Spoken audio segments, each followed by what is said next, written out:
ನಿನ್ನ ಇಷ್ಟಾರ್ಥಗಳನ್ನು ನೆರವೇರಿಸುವ ದೇವರು. ಒಂದು ವಚನ ಅಂದ್ರೆ ಕೀರ್ತನೆ 57 4ನೇ ವಚನ.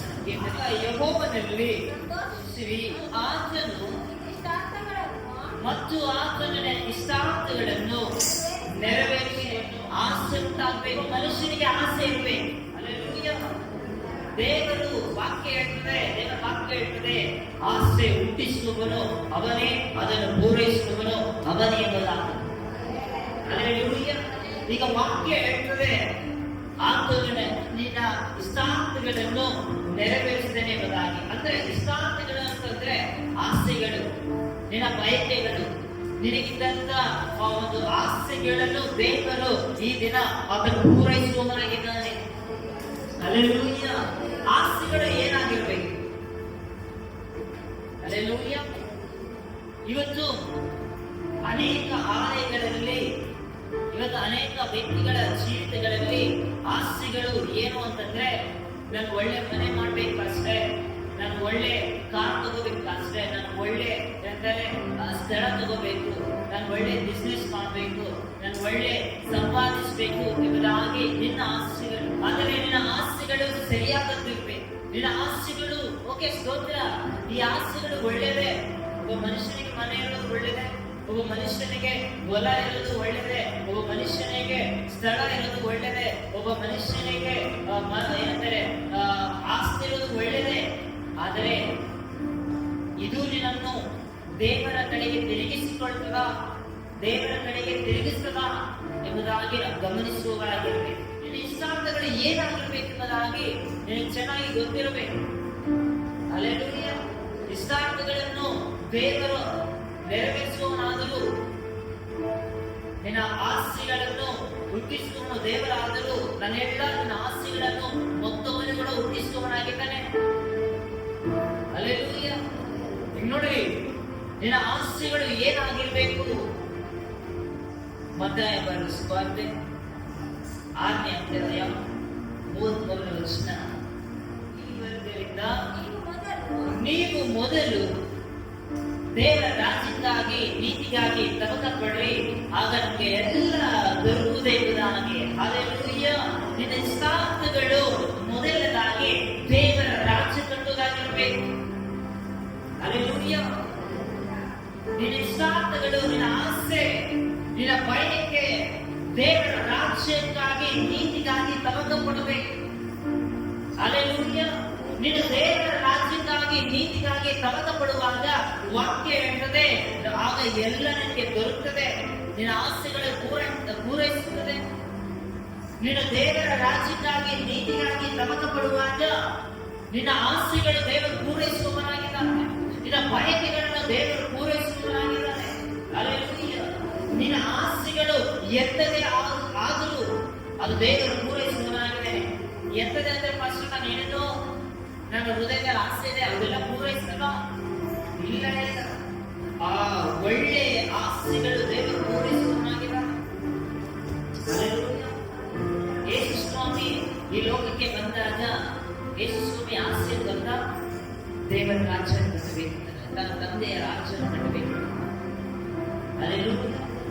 ಯೇಸು ಸ್ವಾಮಿ ಈ ಲೋಕಕ್ಕೆ ಬಂದಾಗ ಅವನು ಈ ಲೋಕದಲ್ಲಿ ಆಸ್ತಿ ಮಾಡಲಿಕ್ಕೆ ಬರಲಿಲ್ಲ, ಈ ಲೋಕದಲ್ಲಿ ಸಂಪತ್ತು ಮಾಡಲಿಕ್ಕೆ ಬರಲಿಲ್ಲ, ಈ ಲೋಕದಲ್ಲಿ ಹೊಲ ಫಲಗಳನ್ನು ತೆಗೆದುಕೊಳ್ಳಲಿಕ್ಕೆ ಬರಲಿಲ್ಲ.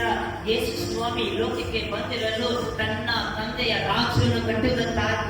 ಈಗ ಯೇಸು ಸ್ವಾಮಿ 40 ದಿನಗಳು ಉಪವಾಸ ಮಾಡಿ, 40 ದಿನ ಉಪವಾಸ ಪ್ರಾರ್ಥನೆ ಮಾಡಿದಾಗ ಯೇಸು ಸ್ವಾಮಿ ಆ ಬೆಟ್ಟದ ಹತ್ರ ಇದ್ದಾಗ ಸೈತಾನ ಬಂದ. ಯೇಸು ಸ್ವಾಮಿ ಹತ್ರ ಬಂದ. ಯೇಸು ಸ್ವಾಮಿ ಹತ್ರ ಬಂದು ಹೇಳಿದ, ಈ ಕಲ್ಲುಗಳನ್ನು ರೊಟ್ಟಿಯಾಗಿ ಮಾಡಿ ತಿನ್ನುವಂಥದ್ದು. ಹೇಳ್ತಾನಲ್ಲ, ನಿಮ್ಮ ಕಾಲು ಕಣ್ಣಿಗೆ ತಗಲದ ಹಾಗೆ ಕಲದಲ್ಲಿ ಎತ್ತದೆ ಎಂಬುದಾಗಿ, ಈ ಬೆಟ್ಟದಿಂದ ಸಿಗಿ ಎಂಬುದಾಗಿ ಸೈತಾನ ದೇವರಿಗೆ. ಮತ್ತೊಂದು ಇಸ್ರಾಯೇಲ ಅವನು ಇಡೀ ದೇಶದಲ್ಲಿದ್ದಂಥ ಬೆಳ್ಳಿ ಬಂಗಾರ ಎಲ್ಲವನ್ನು, ಪ್ರಪಂಚದಲ್ಲಿದ್ದಂಥ ವೈಡೂರ್ಯ ಎಲ್ಲವನ್ನು ತೋರಿಸಿ ಹೇಳಿದ, ಹಾಗೆ ಮಾಡಿದ್ರೆ ನಾನು ಎಲ್ಲವನ್ನು ಕೊಡ್ತೇನೆ ಎಂಬುದಾಗಿ. ಹಲ್ಲೆಲೂಯ. ಯೇಸು ಹೇಳಿದ, ಇಲ್ಲಿ ದೌರ್ಬಲ್ಯ ಸೈತಾನ ಕೂಡ ನಮ್ಮ ಒಳಗಡೆ ಆಸೆ ಉಂಟು ಮಾಡ್ತಾನೆ. ದೇವರನ್ನೇ ಬಿಡಲಿಲ್ಲ. ಹಲ್ಲೆಲೂಯಾ. ಆಸೆಗಳು ನಮ್ಮ ಜೀವಿತದಲ್ಲಿ ಒಳ್ಳೆದಾಗಿರ್ಬೇಕು. ಯೇಸುವಿನ ಆಸೆ ಅಂತ ಬಂಗಾರ ಅಲ್ಲ, ಯೇಸುವಿನ ಆಸೆ ಬೆಳ್ಳಿ ಆಗಲಿಲ್ಲ. ಯೇಸುವಿನ ಆಸೆ ತಂದೆಯ ಚಿತ್ತವನ್ನು ನೆರವೇರಿಸುವುದು. ಇವತ್ತು ನಾನು ಹೇಳಿ, ನಿನ್ನ ಆಸೆ ಬಯಕೆಗಳನ್ನು ದೇವರು ಪೂರೈಸಬೇಕೆಂದರೆ ನೀನು ಮೊದಲು ದೇವರ ರಾಜ್ಯಕ್ಕಾಗಿ ನೀತಿಗಾಗಿ ನೀನು ತವಕ ಪಡಬೇಕು. ನೀನು ಯಾವಾಗ ದೇವರ ರಾಜ್ಯಕ್ಕಾಗಿ ನೀತಿಗಾಗಿ ನೀನು ತವಕ ಪಡಲಿಕ್ಕೆ ಪ್ರಾರಂಭ ಮಾಡ್ತೀಯೋ, ನಿನ್ನ ಒಳಗಡೆ ಇದ್ದಂತ ಒಳ್ಳೆ ಆಸೆಗಳು ದೇವರು ಪೂರೈಸುವವನಾಗಿದ್ದಾನೆ.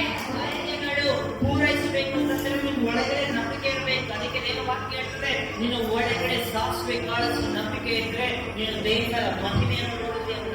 ಕೀರ್ತನೆ 145:19 ಅವರ ವಾಕ್ಯ ಹೇಳ್ತದೆ, ದೇವರು ಯಾವ ಆಸೆಗಳನ್ನು ಪೂರೈಸ್ತಾನೆ ಅಂತ, ನನ್ನಲ್ಲಿ ಭಯಭಕ್ತಿಯುಳ್ಳವರ ಆಸೆಗಳನ್ನು ದೇವರು ಪೂರೈಸುತ್ತಾನಾಗಿದ್ದಾನೆ. ಹಲ್ಲೆಲೂಯಾ. ಇವತ್ತು ಅನೇಕರ ಜೀವಿತಗಳಲ್ಲಿ ಸಾಲ, ಅನೇಕರ ಜೀವಿತಗಳಲ್ಲಿ ಕಷ್ಟ, ಅನೇಕರ ಜೀವಿತಗಳಲ್ಲಿ ಕೊರತೆಗಳಿದ್ದಾಗ ದೇವರು ಹೇಳ್ತಾ ಇದ್ದೇನೆ, ತನ್ನಲ್ಲಿ ಯಾರು ಭಯಭಕ್ತಿಯುಳ್ಳವರಾಗಿರುತ್ತಲೋ ದೇವರ ಆಸೆಗಳನ್ನು ಪೂರೈಸುವವರಾಗಿರ್ತಾರೆ. ಎಂತ ವಿಷಯದಲ್ಲಿ ಭಯಭಕ್ತಿಯುಳ್ಳವರಾಗಿರ್ಬೇಕು ಅಂತಂದ್ರೆ, ದೇವರ ಪ್ರಾರ್ಥಿಸುವ ವಿಷಯದಲ್ಲಿ ಭಯಭಕ್ತಿಯುಳ್ಳವನಾಗಿರ್ಬೇಕು. ದೇವರಲ್ಲಿ ಆರಾಧನೆ ಮಾಡುವ ವಿಷಯದಲ್ಲಿ ಭಯಭಕ್ತಿಯುಳ್ಳವನಾಗಿರ್ಬೇಕು. ದೇವರ ವಿಷಯದಲ್ಲಿ ನಡ್ಕೊಳ್ಳುವ ವಿಷಯದಲ್ಲಿ ಭಯಭಕ್ತಿಯುಳ್ಳವನಾಗಿರ್ಬೇಕು.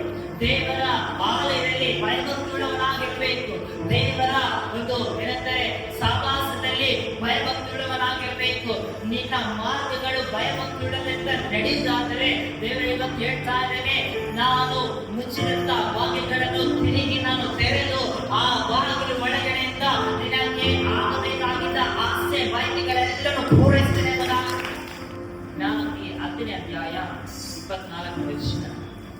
ಶಿಷ್ಟನಿಗೆ ಇಷ್ಟವುದು ಲಭಿಸುವುದು, ದುಷ್ಟನಿಗೆ ಅವನಿಗೆ ಏನು ಲಭಿಸುವುದಿಲ್ಲ, ಸುಖವು. ಆದರೆ ಶಿಷ್ಟನಿಗೆ ಸುಖವು ದೇವರು ಲಭಿಸುವವನಾಗಿದ್ದಾನೆ. ಶಿಷ್ಟನಿಗೆ ಆಸೆಗಳನ್ನು ಪೂರೈಸುವವನಾಗಿದ್ದಾನೆ. ಶಿಷ್ಟನು ಯಾರು ಪಾಸ್ಟ್ ಅಂತ ನೀನು ಕೇಳಿದ್ರೆ ನಾನು ಹೇಳ್ತೇನೆ, ಅವನು ನೀತಿವಂತನು. ಹಲ್ಲೆಲೂಯಾ. ನೀತಿವಂತನು. ನೀತಿವಂತನ ಆಸೆಗಳು ದೇವರು ಪೂರೈಸುವವನಾಗಿದ್ದಾನೆ. ನೀತಿವಂತನ ಆಸೆಗಳು ಹೇಗಿರ್ತದೆ ಗೊತ್ತಾ? ಬಂಡೆ ಮೇಲೆ ಮನೆ ಕಟ್ಟುವ ಹಾಗೆ ಇರ್ತದೆ. ಬಯಕೆಗಳನ್ನು ಪೂರೈಸಲಿಲ್ಲ ಅಂತಂದ್ರೆ ಯೋಚನೆ ಮಾಡಿ ಏನಾಗ್ತಾ ಇದೆ. ಇವತ್ತು ಅನೇಕರು ಪ್ರಾರಂಭ ಚೆನ್ನಾಗಿ ಮಾಡ್ತಾರೆ, ಹಲ್ಲೆಲೂಯಾ, ಮಧ್ಯದಲ್ಲಿ ಎಲ್ಲ ನಿಂತೋಗ್ಬಿಡ್ತಾರೆ. ಕಾರಣ ಇದು ಪ್ರಾರಂಭದಲ್ಲಿ ದೇವರ ರಾಜ್ಯಕ್ಕಾಗಿ ನೀತಿಗಾಗಿ ತವಕ ಪಟ್ಟ ಹಾಗೆ ನಿನ್ನ ಮಧ್ಯದಲ್ಲಿ ದೇವರ ರಾಜ್ಯಕ್ಕಾಗಿ ನೀತಿಗಾಗಿ ನೀನು ತವಕ ಪಡ್ತಾ ಇದೆಯಾ? ಆಸೆ, ನಂಬಿಕೆ, ಆಸೆ ಎರಡು ಒಂದೇ ಕಡೆ ಇದ್ದಾಗ ಎಲ್ಲ ದೇವರು ನಿನಗೆ ಬೇಕಾದರೂ ಒದಗಿಸಿಕೊಡುವುದಾಗಿದೆ. ನನಗೆ ಆಸೆ ಮಾತ್ರ ಅಲ್ಲ, ನಂಬಿಕೆ ಸಹ ಇರಬೇಕು. ಹಲ್ಲೆಲೂಯಾ. ಆಸೆ ಅಲ್ಲ, ನಂಬಿಕೆ ಮಾತ್ರ ಕೂಡ ಇರಬೇಕು. ಯೋಚನೆ ಹೋದ್ರೆ ಮಾತಿನ ಗೌರವಿಸಿದರೆ 5ನೇ ಅಧ್ಯಾಯ. ಯಾವ ಸಮುದ್ರ ಅಂತಂದ್ರೆ ಗಲಿಲಾಯದ ಸಮುದ್ರದ ದಡೆಗೆ ಬಂದ. ಆ ಗಲಿಲಾಯದ ಸಮುದ್ರ ಪಯಣ ಎಲ್ಲ ಮುಗಿಸಿಕೊಂಡು ಗೆರಸೇನ ಎಂಬ ಸ್ಥಳಕ್ಕೆ ಬಂದ. ಈ ಗೆರಸೇನ ಸ್ಥಳಕ್ಕೆ ಬಂದಾಗ ಯೇಸು ಅಲ್ಲಿ ಬಂದಿದ್ದ ಕೂಡಲೇ ಒಂದು ದುರಾತ್ಮನ ಬಿಡಿಸಿದ. ಹಲ್ಲೆಲೂಯಾ. ಆ ಗೆರಸೇನ ಆ ಒಂದು ಸೀಮೆಯಲ್ಲಿ ಒಬ್ಬ ವ್ಯಕ್ತಿಯ ಮೈ ಮೇಲೆ ಆಳ್ವಿಕೆ ಮಾಡುವ ದುರಾತ್ಮಗಳನ್ನು ಬಿಡಿಸಿದ ನಂತರ ಯೇಸು ಸ್ವಾಮಿ ಒಂದು ಸ್ಥಳಕ್ಕೆ ಬರ್ತಾ ಇರುತ್ತಂದ್ರೆ ಅಲ್ಲಿ ಅನೇಕರು ಸೇರ್ತಾ ಇದ್ದ ಸೀಮೆಯಲ್ಲಿ. ಹಲ್ಲೆಲೂಯಾ. ಗೆರಸೇನ ನೋಡಿ, ಚೆನ್ನಾಗಿ ಅರ್ಥ ಮಾಡ್ಕೊಳ್ರಿ. ಗೆರಸೇನದಲ್ಲಿ ಬಿಡುಗಡೆ ಉಂಟ. ಹಲ್ಲೆಲೂಯಾ. ಇವನು ಈ ವ್ಯಕ್ತಿ ವಾಸಿಸುವ ಸ್ಥಳ ಯಾವುದು ದೆಕಪೋಲಿ. ಇವನೇನ್ ಮಾಡ್ದ? ಯೇಸು ಮಾಡಿದ ಎಲ್ಲ ಉಪಕಾರ ಕೃತಜ್ಞತೆ ಸಲ್ಲಿಸುವುದಕ್ಕಾಗಿ ದೆಕಪೋಲಿಗೆ ಹೋಗಿ ಅಲ್ಲಿ ಅವನ ಜೀವನದಲ್ಲಿ ಆದಂತಹ ಕಾರ್ಯಗಳನ್ನು, ದೇವರು ಮಾಡಿದ ಉಪಕಾರಗಳನ್ನು ಆ ದೆಕಪೋಲಿಯ ಎಲ್ಲಾ ಸೀಮೆಯ ಜನರಿಗೆಲ್ಲರಿಗೂ ಅವನು ಏನ್ ಮಾಡ ಪ್ರಕಟಣೆ ಮಾಡಲಿಕ್ಕೆ ಪ್ರಾರಂಭಿಸಿದ. ದೇವರು ಮಾಡಿದ ಉಪಕಾರ ಎಲ್ಲರಿಗೆ ಹೇಳಿಕ್ಕೆ ಪ್ರಾರಂಭಿಸಿದಾಗ ನೋಡಿ, ಈ ದೇವರ ಸುವಾರ್ತೆನ ಸಾರಿದಾಗ ನೋಡಿ, ಯೇಸು ಸ್ವಾಮಿ ಅಂದ್ರೆ ಯಾರೆಲ್ಲ ಬರ್ತಾ ಇದ್ರು, ಆಸೆ ಹೇಳ್ಕೊಂಡು ಬರ್ತಾ ಇದ್ರು. ಇವತ್ತು ಆಲಯದಲ್ಲಿ ಅನೇಕರು ಯಾಕೆ ಬರ್ತಾರೆ ಗೊತ್ತಾ? ದೇವ್ರು ಏನಾದರೂ ನಮ್ಮ ಜೀವನದಲ್ಲಿ ಮಾಡ್ತೀನಿ ಎಂಬುದಾಗಿ ಒಂದು ಚಿಕ್ಕ ಆಸೆಯನ್ನು ಬರ್ತೀವಿ. ಕೆರೆಸೆನೆಯಲ್ಲಿ ಆ ದುರಾತ್ಮನ ಬಿಡಿಸಿದಂತ ಆ ವ್ಯಕ್ತಿ ದೆಕಪೋಲಿಗೆ ಹೋಗಿ ಅನೇಕರಿಗೆ ಸುವಾರ್ತೆ ಹೇಳಿದಾಗ ಅಲ್ಲಿ ಕೆಲವು ಹೃದಯಗಳು ಕದಲಿತ್ತು. ಏನ್ ಗೊತ್ತಾ? ಯೇಸು ಬಳಿ ಹೋದ್ರೆ ನಮಗೆ ನಮ್ಮ ಆಸೆಗಳನ್ನು ಪೂರೈಸ್ತೀನಿ ಎಂಬುದಾಗಿ ಅವ್ರಿಗೆ ಇಷ್ಟ ಆಯಿತು. ನೋಡಿ, ಗೆರೆಯ ಸಮುದ್ರ ಒಂದು ಕಡೆ ಗೆರೆಸೇನ, ಒಂದು ಕಡೆಗೆ ಕೆಬ್ಬರಿಯ. ಅಲ್ಲೆಲೂಯಾ. ಗೆರೆಸೇನದಲ್ಲಿ ಬಿಡುಗಡೆ ಆದಂತ ಈ ವ್ಯಕ್ತಿ ದೆಕಪೋಲಿಗೆ ಹೋಗಿ ಪ್ರಸಂಗ ಮಾಡುವಾಗ ಕೆಪೆರ್ನಿಯಾದಲ್ಲಿ ಇದ್ದಂತ ಕೇಳುವ ಕಿವಿಗಳಿಗೆ ಬಿದ್ದು ಏನು, ಯೇಸು ಯಾವ ವ್ಯಕ್ತಿ ಇದ್ದಾನೆ, ಅವನು ದೇವರ ಮನುಷ್ಯನಾಗಿದ್ದಾನೆ, ಅವನು ಸ್ತೋತ್ರ, ಅವನು ಮಾತನಾಡಿದ್ರೆ ಅದ್ಭುತ ಆಗ್ತದೆ, ಅವನ ಕೈ ರೋಗ ಗುಣವಾಗ್ತದೆ ಎಂಬುದಾಗಿ ಅನೇಕರಿಗೆ ಕೇಳಿಸಲ್ಪಟ್ಟಾಗ ಹಲ್ಲೆಲೂಯಾ. 12 ವರ್ಷದಿಂದ ರಕ್ತ ಸ್ರಾವದಿಂದ ಅವಳು ಬಳಲುತ್ತಾ ಇದ್ದಾಳೆ. ವಾಕ್ಯ ಹೇಳ್ತದೆ 25ನೇ ವರ್ಷದಲ್ಲಿ 12 ವರ್ಷದಿಂದ ರಕ್ತ ಸ್ರಾವದಲ್ಲಿದ್ದಾಳೆ ಎಂಬುದಾಗಿ. 26 ಹೇಳ್ತದೆ ಇದರ ಬಳಿ ಹೋಗಿ ಏನಂದ್ರೆ ಚಿಕಿತ್ಸೆ ಪಡೆದದಾಗಿ. ಆದರೆ ವಾಕ್ಯ ಹೇಳ್ತದೆ ಹೋದರೂ ಅವಳ ರೋಗ ಅವಳನ್ನು ಬಿಟ್ಟು ಹೋಗಲಿಲ್ಲ ಎಂಬುದಾಗಿ. ಯಹೂದ ಪದ್ಧತಿಯಲ್ಲಿ ರಕ್ತಸ್ರಾವಗಳ ಸ್ತ್ರೀಯರನ್ನು ಹೇಗೆ ನೋಡ್ತದೆ ಅಂತ ಅಶುದ್ಧರಾಗಿ. ಲೇವಿಕಾಂಡದಲ್ಲಿ ನೀವು ನೋಡಿದರೆ ಅಲ್ಲಿ ವಾಕ್ಯ ಹೇಳ್ತಾರೆ ರಕ್ತಸ್ರಾವ ಸ್ತ್ರೀಗಳನ್ನು ದೂರವಾಗಿಡ್ತಾ ಇದ್ದಾರೆ ಎಂಬುದಾಗಿ. ಯಾಕೆ ಅಂತಂದ್ರೆ ಅವರು ಅಶುದ್ಧರು ಎಂಬುದಾಗಿ. ಅವಳು 12 ವರ್ಷದಿಂದ ರಕ್ತಸ್ರಾವಿಯಾಗಿದ್ದಳು. ಅವಳ ಜೀವನದಲ್ಲಿ ಎಲ್ಲ ಕಳ್ಕೊಳ್ತಾ ಇದ್ದಾಳೆ. ಅವಳಿಗಿದ್ದಂತ ಬಲ ಕಳ್ಕೊಳ್ತಾ ಇದ್ದಾಳೆ. ಅವಳಿಗಿದ್ದಂತ ಆರೋಗ್ಯ ಕಳ್ಕೊಳ್ತಾ ಇದ್ದಾಳೆ. ಪ್ರತಿ ದಿನ ಎಷ್ಟೋ ರಕ್ತ ಅವಳ ದೇಹದಿಂದ ಸುರಿಯಲ್ಪಡ್ತಾ ಇದೆ. ಹಲ್ಲೆಲೂಯಾ. ದಿನ ದಿನ ಅವಳ ಆಸೆ ಆಗ್ತದೆ ಗೊತ್ತಾ? ಬದುಕುವ ಆಸೆ ಸಾಯ್ತಾ ಇದೆ. ಅವಳಿಗೆ ಒಂದೇ ಒಂದು ಆಸೆ ಗೊತ್ತಾ? ನನ್ನಿಂದ ಈ ರೋಗ ಬಿಟ್ಟು ಹೋದ್ರೆ ಸಾಕು, ನಾನು ಹೇಗಾದರೂ ಜೀವಿಸಬಹುದು ಎಂಬುದಾಗಿ ಆ ರಕ್ತಸ್ರಾವಿಯ ರೋಗಿ ಆಸೆ ಪಡ್ತಾ ಇದ್ದಾರೆ. ಅವಳಿಗೆ ಆಸೆ ನನಗೆ ಅದು ಬೇಕು ಇದು ಬೇಕು ಅಲ್ಲ, ಅವಳ ಆಸೆ ಗೊತ್ತಾ? ನನ್ನ ಒಳಗಡೆ ಇದ್ದಂತ ಆ ರೋಗ ಗುಣವಾಗಬೇಕೆಂಬುದಾಗಿ. ವೈದ್ಯರ ಹೋದ್ರು, ಗುಣ ಆಗಲಿಲ್ಲ. ಅನೇಕ ವೈದ್ಯ ತೆಗೆದುಕೊಂಡು ಗುಣವಾಗಿಲ್ಲ. ದಿನ ದಿನ ಅವಳ ಆಸೆ ನಿರಾಶೆ ಆಗ್ತಾ ಇದೆ. ದಿನ ದಿನ ಅವಳ ಆಸೆ ನೀರಾಗ್ತಾ ಇದೆ. ದಿನ ದಿನ ಅವಳ ಆಸೆ ಬಲಹೀನತೆ ಆಗ್ತಾ ಇದೆ. ಹೀಗೆ 12 ವರ್ಷ ಅವಳು ಕಳೆದ್ರು. ಏಕಂತಾ ಮಲಗುವಾಗ ಎದ್ದೇಳುವಾಗ ನನ್ನ ಸ್ವಲ್ಪ ಹೀಗೆ ಸಾಯ್ಬೇಕೇನೋ ಎಂಬುದಾಗಿ ಯೋಚನೆ ಮಾಡಿ 28ನೇ ವರ್ಷ ಹೇಳ್ತದೆ ಅವಳು ನಿರಾಶೆ ಆದಂತ ಸ್ಥಳದಲ್ಲಿ, ಅವಳು ಎಲ್ಲ ಕಳ್ಕೊಂಡು ನಿಂತ ಸ್ಥಳದಲ್ಲಿ ಅವಳು ವೈದ್ಯರ ಹತ್ರ ಹೋಗಿ ಗುಣವಾಗದೇ ನಿಂತ ಸ್ಥಿತಿಯಲ್ಲಿ ಸ್ತೋತ್ರ, ಅವಳು ದಿನ ದಿನ ತನ್ನ ಆಸೆಗಳು ನಿರಾಶೆ ಆದಂತ ಸ್ಥಳದಲ್ಲಿ ಅವಳ ಕಿವಿಗೆ ಬಿದ್ದು ಯೇಸು ಕೆರೆಸೇನೆಗೆ ಬಂದು ಆ ಸೀಮೆಯಲ್ಲಿ ಅನೇಕ ದುರಾತ್ಮಗಳನ್ನು ಬಿಡಿಸಿದ, ಅನೇಕ ವ್ಯಾಧಿಗಳನ್ನು ಗುಣಪಡಿಸಿದ, ಅನೇಕ ರೋಗಗಳನ್ನು ಗುಣಪಡಿಸಿದ.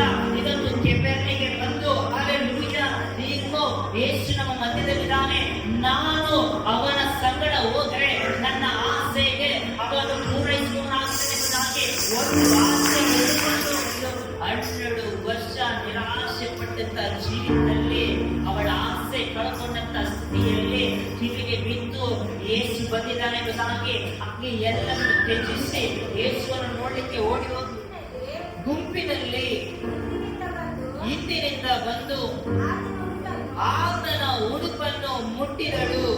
ಮುಟ್ಟಿದ ಕೂಡಲೇ ಆಕೆಯ ರಕ್ತ ಹರಿಯುವುದು ನಿಂತು ಹೋಯಿತು. ಹಲ್ಲೆಲೂಯಾ. ನೋಡಿ, 12 ವರ್ಷಗಳಿಂದ ನಿರಾಶೆಯಾದಂತ ಒಬ್ಬ ಸ್ತ್ರೀ ಯೇಸುವಿನ ಒಂದೇ ಒಂದು ಸಾರಿ ಮುಟ್ಟಿದ ಕೂಡಲೇ ಆಕೆಯ ಆ ರಕ್ತ ಅರಿಯುವುದು ನಿಂತು ಹೋಗಿ ಆಕೆಯ ಆಸೆ ದೇವರು ಪೂರೈಸಲಿಕ್ಕೆ ಪ್ರಾರಂಭವಾದ ಒಂದು ಆಲಯದಲ್ಲಿ ಅನೇಕ ವರ್ಷಗಳಿಂದ ಸ್ತೋತ್ರ. ನೀವು ಏನಾದರೂ ನಿರಾಶೆಯಾಗಿ ಕೂತ್ಕೊಂಡಿದ್ರೆ ಇವತ್ತು ನಾನು ಹೇಳ್ತೇನೆ, ಯೇಸುವನ್ನು ನೀನು ಮುಟ್ಲಿಕ್ಕೆ ಆಸೆಯಿಂದ ಬಯಕೆಯಿಂದ ಓಡಿ ಬರ್ತಾದ್ರೆ ಅವರು ಎಲ್ಲರೂ ಮಾಡಿದ್ದಾರೆ. ಇವತ್ತು ನಿಮ್ಮ ನಿರಾಶೆಗೆ ನಾನು ಒಂದು ಹೇಳಲಿ, ದೇವರ ಮೇಲೆ ಆಸೆ ಇಡು. ಯಾಕೆಂದರೆ ಆಸೆ ಹುಟ್ಟಿಸುವನು ಅವನೇ, ಅದನ್ನು ಪೂರೈಸುವನು ಅವನೇ ಆಗಿದ್ದಾನೆ. ಹಲ್ಲೆಲೂಯಾ. 12 ವರ್ಷ ಬಾಧೆ ಒಂದೇ ಒಂದು ಸಾರಿ ಯೇಸುವನ್ನು ಹುಟ್ಟಿದ ಕೂಡಲೇ ಕೈಗೊಳ್ಳಿಕ್ಕೆ ಬಂದಿಯೋ, ನಿನಗೆ ಕಾಡಿದಂತ ವ್ಯಾಧಿಯು, ನಿನಗೆ ಕಾಡಿದಂತ ಬಲಹೀನತೆಯು, ನಿನಗೆ ಕಾಡಿದಂತ ಸಾಲ, ಅದು ದೇವರು ನೀಗಿಸುವವನಾಗಿದ್ದಾನೆ. ಹಲ್ಲೆಲೂಯಾ. ಹಾಗೆ ಆ ಸ್ತ್ರೀ ಯೇಸುವನ್ನು ಮುಟ್ಲಿಕ್ಕೆ ಪ್ರಾರಂಭ ಮಾಡಿದ್ದು, ಯೇಸುವಿನ ಶಕ್ತಿ ಅವಳ ಒಳಗಡೆ ಹೋಗ್ಲಿಕ್ಕೆ ಪ್ರಾರಂಭವಾಯಿತು. ಹಲ್ಲೆಲೂಯಾ. ಏನ್ ಬರ್ಬೇಕು ಗೊತ್ತಾ? ಅದನ್ನ ಬಳಿ ಬಂದ್ರೆ ಭಯಭಕ್ತಿಯುಳ್ಳವನಾಗಿ, ಭಯಭಕ್ತಿಯುಳ್ಳವಳಾಗಿ. ಆ ರಕ್ತ ಸ್ರಾವ್ಯ ಆ ಸ್ತ್ರೀ ಯೇಸು ಬಂದಾಗ ಅಂತರದಿಂದ ಬರಲಿಲ್ಲ. ಅವಳು ನನಗೆ ಆಸ್ತಿ ಇದೆ, ಅಂತಸ್ತೈತೆ ಅಂತ ಬರಲಿಲ್ಲ. ಅವಳು ತಪ್ಪಿಸಿಕೊಂಡು ತನ್ನನ್ನು ತಾನು ಬಿಟ್ಟುಕೊಂಡು ಯೇಸುವಿನ ಹತ್ರ ಬಂದಾಗ ಒಬ್ಬ ನೀತಿವಂತಳಾಗಿ ಭಯಭಕ್ತಿಯುಳ್ಳವಳಾಗಿ ಯೇಸು ಹತ್ರ ಬಂದಾಗ ಯೇಸುವಿನ ಒಳಗಡೆ ಇದ್ದಂತರವಾದ ಶಕ್ತಿ ಅವಳ ಒಳಗಡೆ ಹೋಗಿ ಅವಳಿಗೆ ಕಾಡಿದಂತ ಆ ವ್ಯಾಧಿಯು ದೇವರು ಗುಣಪಡಿಸಲಿಕ್ಕೆ ಪ್ರಾರಂಭ ಮಾಡಿದರು. ಹಲ್ಲೆಲೂಯಾ. ಇವತ್ತು ಆಲಯದಲ್ಲಿ ಕೂತಂತವರಿಗೆ ನಾನು ಹೇಳ್ತೀನಿ, ನೀನು ಯೇಸುವನ್ನು ಭಯಭಕ್ತಿಯಿಂದ ನಿನ್ನ ಆರಾಧನೆ ಮಾಡಲಿಕ್ಕೆ ನಿನ್ನ ಆಲಯಕ್ಕೆ ಓಡಿ ಬಂದಾಗ ನಾನು ಹೇಳ್ತೇನೆ, ನಿನಗೆ ಕಾಡಿದಂತ ವ್ಯಾಧಿಯು, ಕಾಡಿದಂತ ಬಾಧೆ, ಕಾಡಿದಂತ ದುಃಖ, ಕಾಡಿದಂತ ಕಷ್ಟ, ಕಾಡಿದಂತ ಏನಂದರೆ ಶ್ರಮೆ, ದೇವರು ಅದನ್ನು ಹೋಗಲಾಡಿಸಿ ಅವನು ನಿನಗೆ ಸುಖಕ್ಕೆ ಸಂತೋಷವನ್ನು ಪಡೆಯಲು ಪ್ರಾರಂಭ ಮಾಡುವವನಾಗಿದ್ದಾನೆ. ನೀನು ಸರಿಯಾಗಿ ಆರಾಧನೆ ಬಂದು, ಸರಿಯಾಗಿ ಪ್ರಾರ್ಥನೆಗೆ ಬಂದು, ಸರಿಯಾಗಿ ಆಲಯಕ್ಕೆ ಬಂದು ಇನ್ನೂ ನಿನ್ನ ಆಸೆಗಳನ್ನು ಪೂರೈಸ್ತಾ ಇಲ್ಲ ಅಂತಂದ್ರೆ ನೀನು ಇನ್ನೊಂದು ದುಷ್ಟನಾಗಿ ಯೋಚನೆ ಮಾಡ್ತಾ ಇದೆಯೇನೋ. ಇವತ್ತು ನೀತಿವಂತನಾಗಿ ನೀನು ಯೋಚನೆ ಮಾಡಲಿಕ್ಕೆ ಪ್ರಾರಂಭ ಮಾಡು. ನಿನ್ನ ಆಸೆಗಳು ದೇವರು ಪೂರೈಸುವವನಾಗಿದ್ದಾನೆ. ಹಲ್ಲೆಲೂಯಾ. ದೇವರ ರಾಜ್ಯಕ್ಕಾಗಿ, ನೀತಿಗಾಗಿ ತವಕ ಪಡಬೇಕು. ಎರಡನೇದು, ಆತ್ಮದಲ್ಲಿ ಭಯಭಕ್ತಿಯುಳ್ಳವರಾಗಿ ಕಾಣಿಸಲ್ಪಡಬೇಕು. ಮೂರನೇದು, ನೀತಿವಂತರಾಗಿ ನಾವು ಜೀವಿಸಬೇಕು. ರಕ್ತ ರುಚಿಯನ್ನು ಹೋಗಿ ನೀತಿವಂತರಾಗಿ ಜೀವಿಸು, ಭಯಭಕ್ತಿಯುಳ್ಳವರಾಗಿ ಜೀವಿಸು. ನನಗಿದ್ದಂತ ರೋಗ ಬಿಟ್ಟು ಇವತ್ತು ನೀನು ಭಯಭಕ್ತಿಯುಳ್ಳವಳಾಗಿ ನೀನು ಜೀವಿಸುವುದಾದರೆ ನನ್ನ ದೇವರನ್ನ ಆಸೆಗಳನ್ನು ಪೂರೈಸಲಿಕ್ಕೆ ಅವರು ಪ್ರಾರಂಭ ಮಾಡುವನಾಗಿದ್ದಾರೆ.